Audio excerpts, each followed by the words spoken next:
আমি কিন্তু যখন খাতা দেখি আমাকে মনে করতে হবে যে আমি ইন্টারমিডিয়েটের ছাত্র, আমি মাস্টার ডিগ্রিধারী, পিএইচডি ডিগ্রিধারী, এই মনোভাব নিয়ে যদি খাতা দেখি যে আমি যা জানি ছাত্র তার খাতায় কেন লিখলো না।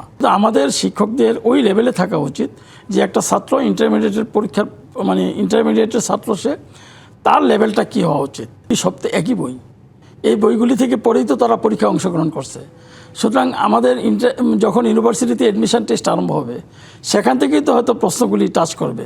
তো প্রশ্নগুলি তো তারা পড়ে আসছে, এইগুলির মানে ইয়েটা সলিউশনটা তারা করে আসছে, ইন্টারমিডিয়েট লেভেলে তারা করে আসছে বলেই সেই তারা ইউনিভার্সিটিতে যাচ্ছে। এটার কোনো প্রভাব পড়বে বলে আমি মনে করি না। আর এটা আপনার এত সুন্দর একটা পদক্ষেপ নেওয়া হয়েছে সরকারের পক্ষ থেকে যে ওই যে কিছু শিক্ষক আছি আমরা যে হয়তো একটু মানে উদার মানসিকতা নিয়ে খাতাগুলি দেখি। নগদ নিয়ে এলো হার না মানা হার অফার। সর্বনিম্ন 10,000 টাকা রেমিটেন্স নগদে পাঠালে থাকছে স্বর্ণের হার জেতার সুযোগ। আবার কেউ খুব কড়াকড়িভাবে খাতা দেখে, কিন্তু আমাদের শিক্ষকদের ওই লেভেলে থাকা উচিত যে একটা ছাত্র ইন্টারমিডিয়েটের পরীক্ষার মানে ইন্টারমিডিয়েটের ছাত্র, সে তার লেভেলটা কী হওয়া উচিত।